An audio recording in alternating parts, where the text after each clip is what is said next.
This is a special episode. It's all the part ones. It's the first minute or so of each of the part ones, which is sort of fun in the order in which they came out. So you get to see kind of an evolution of the channel. But anyway, I'm taking a few days off for Diwali, but I did do something. I haven't just been sitting on my hands. I made a new and shorter and vertical intro to our sister podcast, Buddhist Books Podcast. Goes something like this.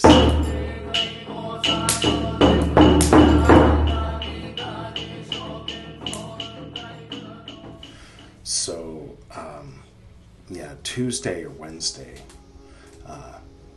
that'll come out, and then we'll get back on the ball here on chicken philosophy. But so just want to let you know what's happening before we start rolling. You get to see the first few minutes of each part one. Carl Jung, Arbatel, etc. There's a bunch. I don't know how many. Well, we'll find out together. Let's roll.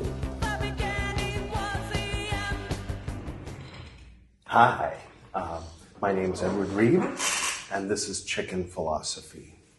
We're going to start this debut episode with Carl Jung's Black Books, the first of the 7 volumes.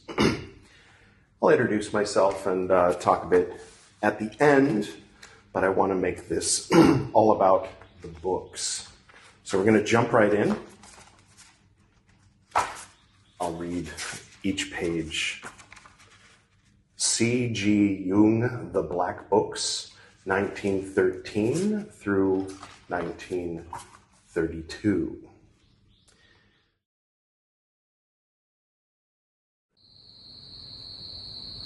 So this is going to be a special episode of Chicken Philosophy in a similar usage of the word as how, for example, the Special Olympics are special.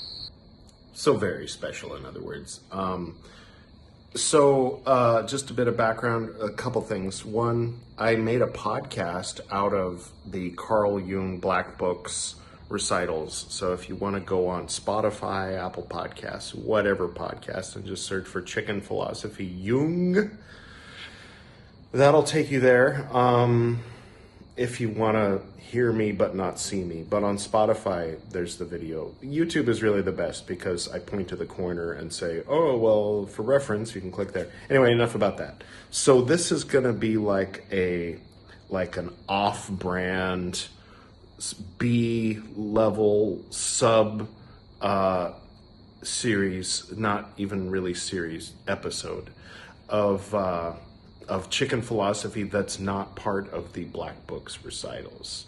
You probably know from the title that this is about the Arbatel. So we're talking about the usage of philosophy, as in, you're probably familiar with that British Turf Ladies book series, where she talks about the Philosopher's Stone, and then they changed it to Sorcerer's Stone for the Americans. So that usage of the older usage of philosophy. So not not Carl Jung, not Immanuel Kant, not Ayn Rand. Anyway. Anyway, this is gonna be, okay, so this guy asked if I had any videos or episodes about the Arbatel, and so I Googled that, and I asked Joe Zabinski because it seemed like the sort of thing he would be interested in, and he wasn't that familiar with it either, so he's gonna do an analysis Joe Zabinski style, and I'm gonna do an analysis me style, which is what you're watching right now. So I'll be reciting that here in this episode and doing my commentary, and that'll help me organize my thoughts. And in the end, Joe Zabinski and I will do a Zoom call, and make it an episode of the Esoteric Nerd Podcast. This is Chicken Philosophy, Meccan Revelations by Ibn al-Arabi, Part 1. A concise exposition through a kind of summation. The, quote, origin of creation, end quote, is the dust at my hand. So, anyway, I thought it would be fun to jump right in like that. I skipped the introduction. There's like a lot of introduction, but I wanted you to know a little bit what it's an introduction for. I mean, I'm not going to explain it to you. I just read, that's like actually translated Ibn al-Arabi from the Meccan Revelations. That was an English translation of part of something he had written there. And so anyway, for the rest of this episode and probably the next episode, we'll be reading all the introduction stuff, and then we'll jump back in with some actual Ibn al-Arabi speaking, writing.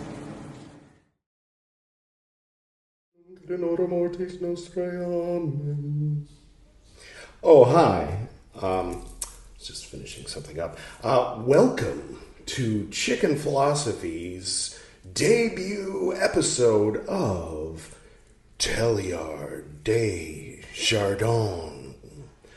Technically Pierre Teilhard de Chardin, but I got in the habit of referring to him as Teilhard de Chardin, although technically it wasn't me. Here with us is Frater BT. You might have seen him before on another program. How's it going, Frater? I'm good. Can't complain. How have you been? I'm good. So when do you recall my birth? You came around toward the end of 2000, the year 2000, in time of my greatest shame, the highest head of the serpent Leviathan. And anyway, so that's how the name Gwydion was given to me. Right. And are you familiar with the works of Teilhard de Chardin? I am. Gordon first introduced me to Teilhard de Chardin sometime around 1998, I believe, which is exactly why I thought it appropriate for this debut episode that you guest host and do the reading. What do you think? I would be glad to, but I do have one condition. You let me wear the hat. All right. Thank you.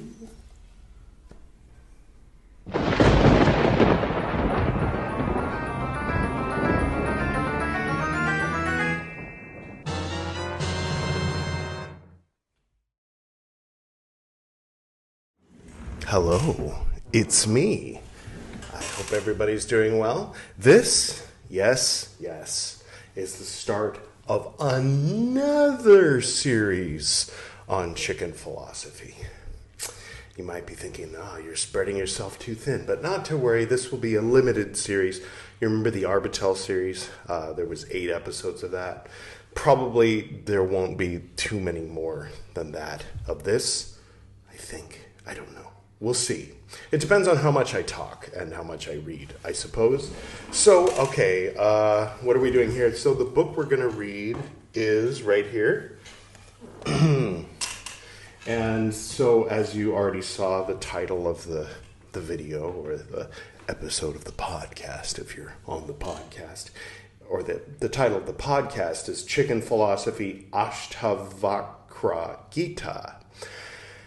And the title of the playlist is the same, Ashtavakra, that. And the name of this video is Ashtavakra, I have to practice saying that, Gita Part 1. The book is called The Heart of Awareness. And so, okay, basically, I used to listen to a lot of Alan Watts. KPFK introduced me to Alan Watts, big lefty, parents voted for Reagan, but as I started to think for myself in my early 20s, I started to, well, I was hanging out with an old beatnik, that helped. But anyway, so I was listening late at night to KPFK. They always had Alan Watts playing. I don't know if it was every night or certain nights, but anyway.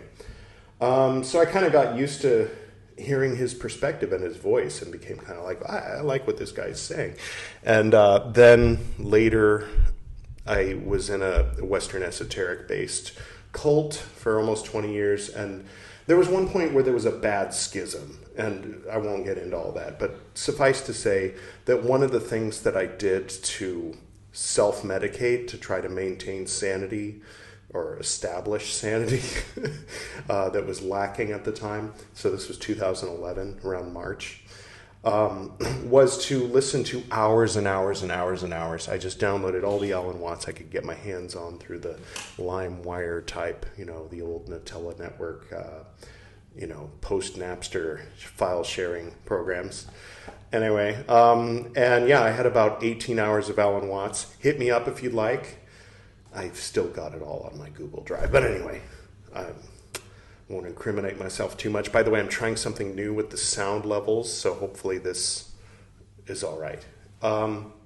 Okay, so yeah, then I came to India, and I started talking to people in Nepal first. For 4 months I lived, and then in India, and I would talk to Hindus about Hinduism, and somehow I started to notice that while there was a little bit of overlap in some of the terminology, the general umbrella gist, the general thrust, the general milieu, if you will, of the Hinduism that I was hearing about from Hindus here, I'm in India, by the way, anyway, was different than the impression I had got from the decades of listening to Alan Watts.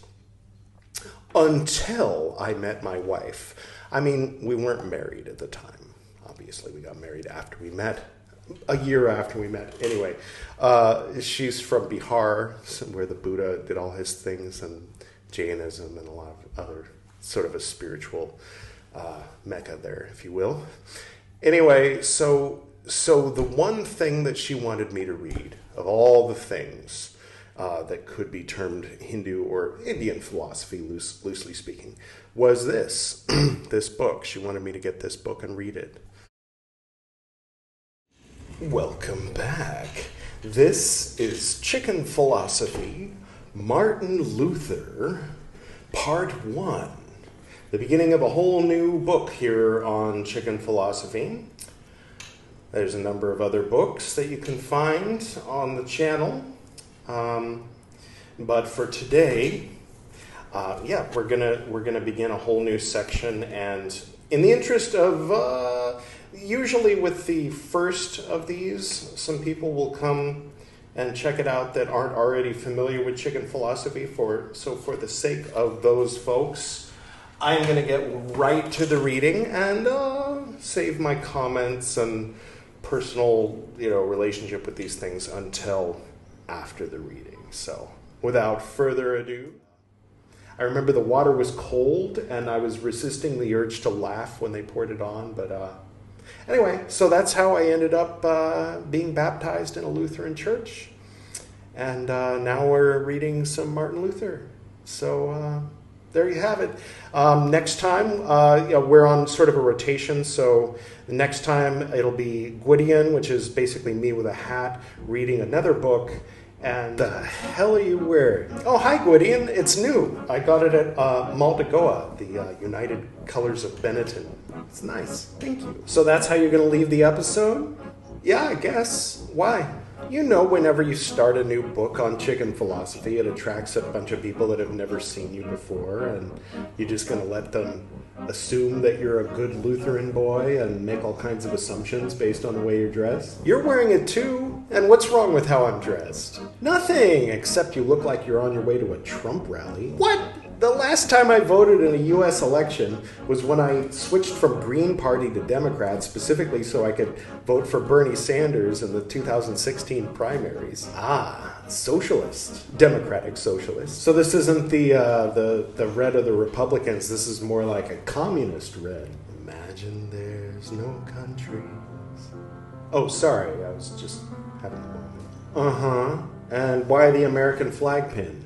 I've been rewatching Twin Peaks and seeing all the FBI guys, Cooper and Gordon Cole, walking around with their suits with their little American flag pins. And I thought, I have one of those. So I figured, the red shirt, like the red room, with the red curtains and everything. So it's not to trick people in the Bible Belt into watching your video. What? No, it's the Twin Peaks thing. What do you take me as? So are you, Edward, a good Lutheran boy?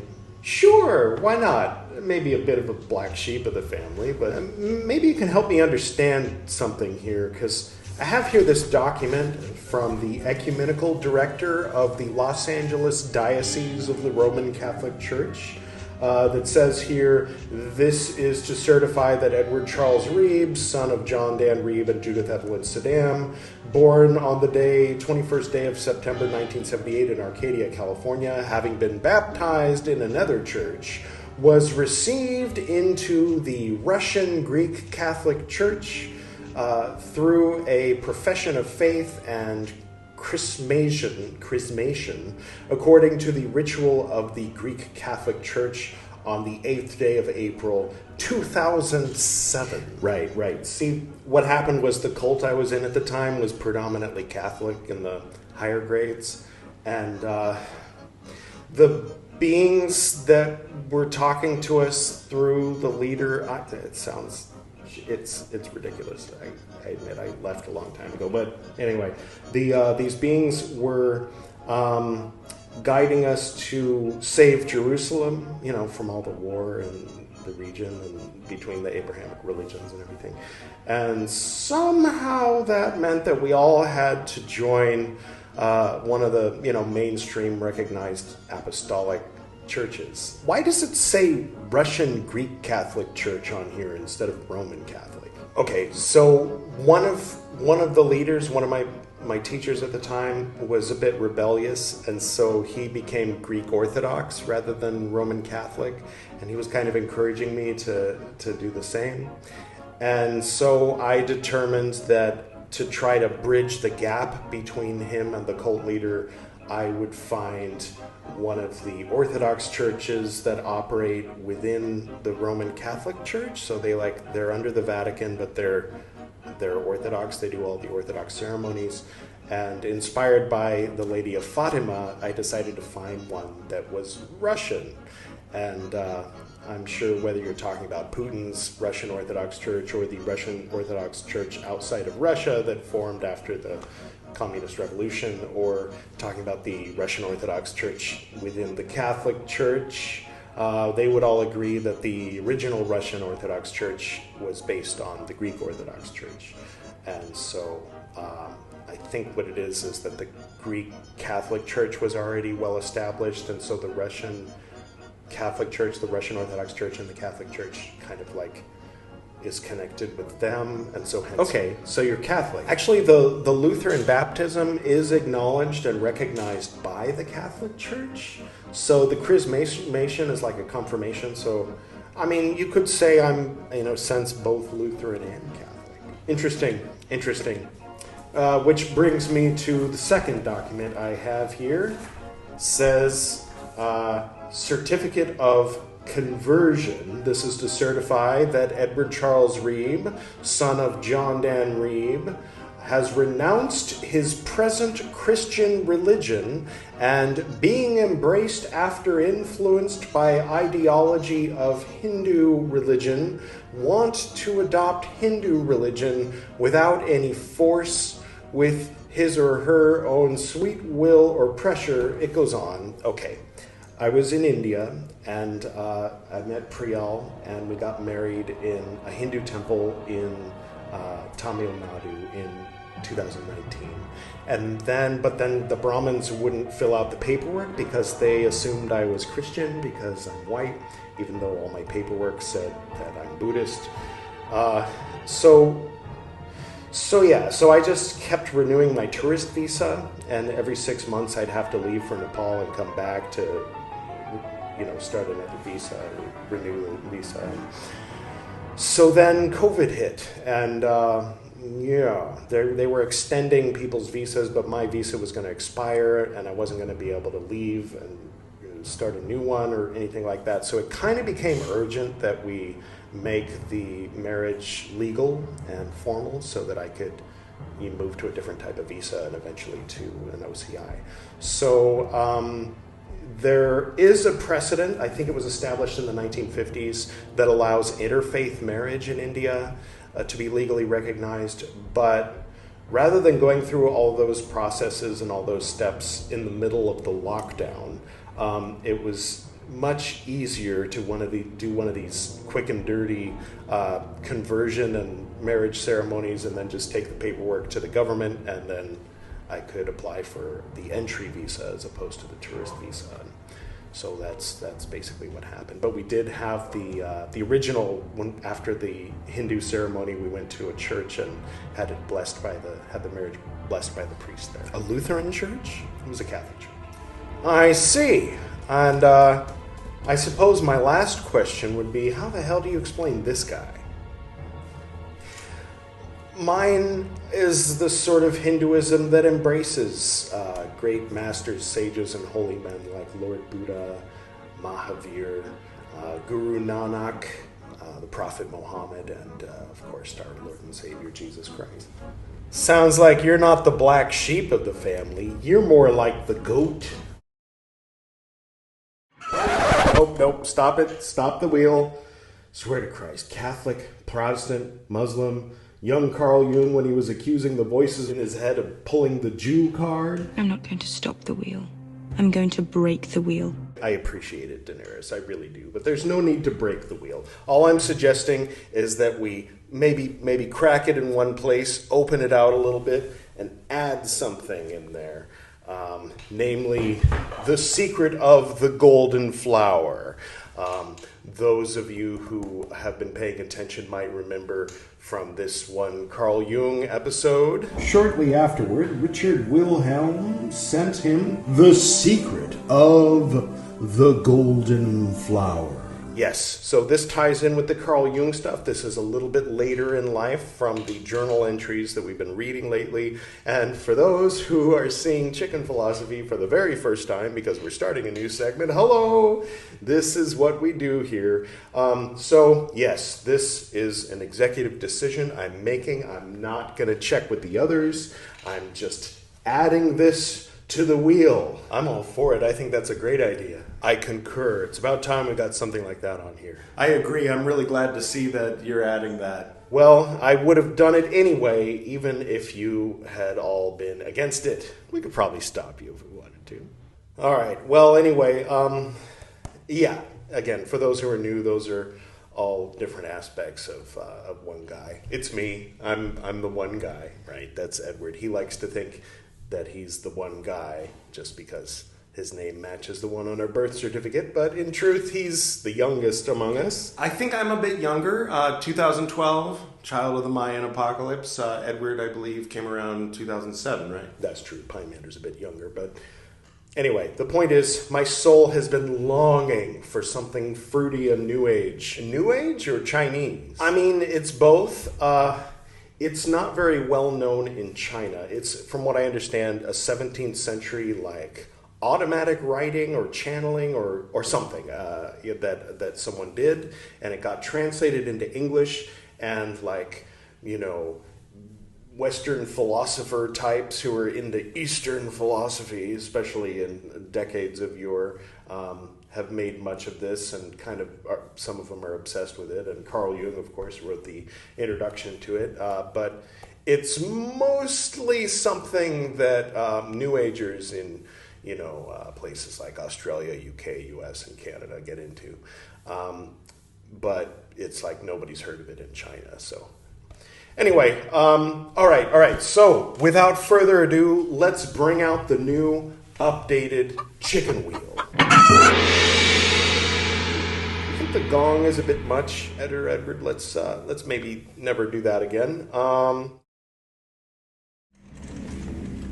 Welcome back.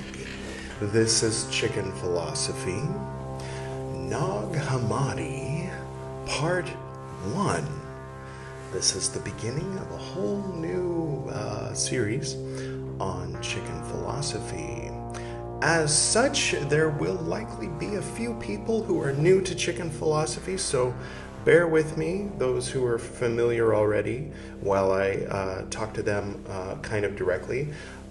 Here, if I can draw your attention to the primary colors in the inner, petals. There's 3. So there's me, I'm Frater BT. That's the yellow one. See, it says Frater BT up there. And there's Edward, and there's Gwydion. We're the 3 hosts of chicken philosophy, and we rotate, we alternate, like this. And then if I can draw your attention to the 5 outer petals, the secondary colors, as well as black and white, you have the 5 books that we are currently right now reading. There are a few books that we have finished reading. The Arbatel of Magic, Ashtavakra Gita. That's basically it. I did read my dad's book, Transformations, but I'm not including that here. So if you want, you can go to Chicken Philosophy, that's the channel, and you can see everything. All right, and recently we finished reading The Divine Milieu, so I should mention that, Teilhard de Chardin, Divine Milieu, and so he has surrendered his rose petal for the Nag Hammadi, and if that sounded sexual, I assure you it was intentional. So yeah, it's kind of a big shift for chicken philosophy because Teilhard de Chardin, of course, is a Catholic priest, a Jesuit priest of note. I mean, he was controversial within the church, but he's definitely a Catholic priest. You don't read what he's saying and think, oh, this is not a Catholic priest. No, he very much is. So, we were reading, a Catholic, a Protestant, Martin Luther, the Protestant really, as well as Secret of the Golden Flower, which is basically Taoist alchemy, and Carl Jung, and the 5th one, Meccan Revelations, which is Sufism, which is basically mystic Islam. Islamic mysticism, you might say. So we're removing the Catholicism and adding a Gnosticism. Anyway, I think that's it for an introduction. Jean-Michel Jarre, Concerts in China. Nice touch. Gives it that extra feeling of being a continuation of the... There's new people. I should probably be a little bit normal here. Welcome back, or welcome for the first time. This is Chicken Philosophy, Tao Te Ching, Part 1. This is the beginning of a new series on chicken philosophy. So, for a while, so what we do here, we read various books, and sometimes I talk. There's me, I'm Frater BT, there's Edward, and there's Gwydion, watch out for him. And then occasionally we have a guest host, Pymander the Aquarian. Anyway, so we rotate people and we rotate books. So there's 5 books, and for a while, one of the white petal with the red Chinese, the Chinese writing that happens to be red in color. Writing on it was The Secret of the Golden Flower. So we did 38 episodes. It took us 38 episodes to finish reading The Secret of the Golden Flower, which is right here, which is basically 17th-ish century Taoist alchemy-ish, with some Buddhism and Confucianism and stuff thrown in. But mostly what it was 1931 Carl Jung. So...